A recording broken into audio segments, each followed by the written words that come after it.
Wherever you go, whatever you do, throw a little at it. Omax, Vest and Briefs. 2026 சட்டமன்ற தேர்தலில் திமுக சார்பில் போட்டியிடக்கூடிய வேட்பாளர் பட்டியல் சிலருக்கு மகிழ்ச்சியையும் பலருக்கு அதிருப்தியையும் ஏற்படுத்தியுள்ளது. வழக்கம் போல திமுகவின் மூத்த தலைவர்கள் அவர்களின் ஆதரவாளர்களுக்கே வாய்ப்பு கிடைத்திருப்பதால் உண்மையாக உழைத்த பலர் ஏமாற்றமடைந்திருக்கிறார்கள்.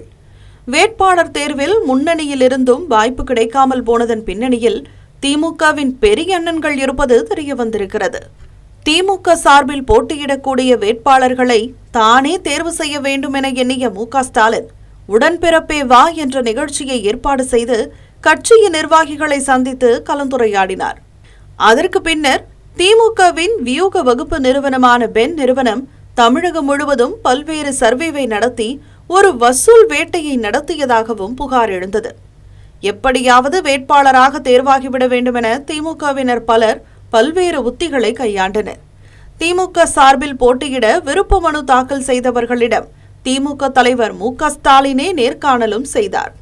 திமுக தலைவரே தேர்வு செய்திருக்கும் வேட்பாளர் பட்டியலில் தங்களின் பெயர் இடம்பெறும் என பலர் எதிர்பார்த்திருந்த நிலையில் வழக்கம் போல மூத்த அமைச்சர்கள் சிலரை காக்கா பிடித்தவர்களுக்கு மட்டுமே வழங்கப்பட்டிருப்பது பலருக்கு அதிர்ச்சியை ஏற்படுத்தியுள்ளது.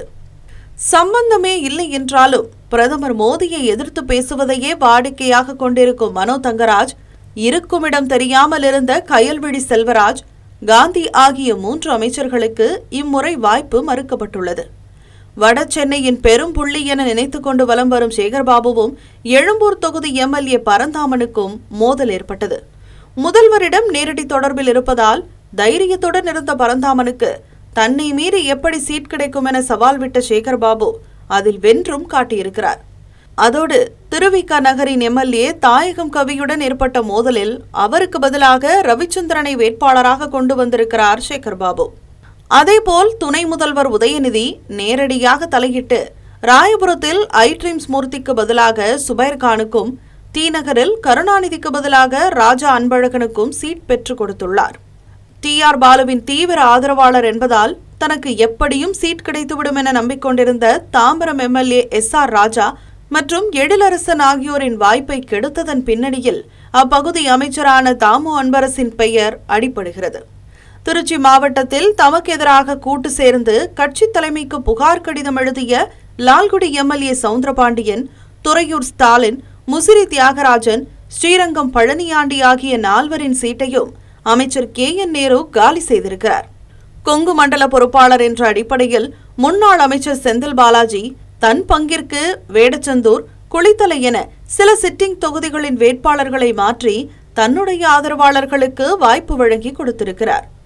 இப்படி தமிழகம் முழுவதுமே அமைச்சர்களின் ஆதரவாளர்கள் அனுசரித்து செல்பவர்கள் என பலர் வேட்பாளர்களாக அறிவிக்கப்பட்டுள்ளனர். அதே நேரத்தில் அமைச்சர்களுக்கு எதிராக செயல்பட்டவர்கள், கட்சி தலைமைக்கு புகார் கடிதம் அனுப்பியவர்களின் பெயர்கள் திட்டமிட்டு புறக்கணிக்கப்பட்டுள்ளனர். முதலமைச்சரே நேர்காணல் நடத்தினாலும், பென் நிறுவனமே சர்வே எடுத்தாலும் தங்களை மீறி எதுவும் நடக்காது என்பதை இந்த வேட்பாளர்கள் மூலமாக நிரூபித்து காட்டியுள்ளனர். திமுகவில் இருக்கும் பெரிய அண்ணன்கள் என கொந்தளிக்கின்றனர் வாய்ப்பை இழந்த திமுகவினர்.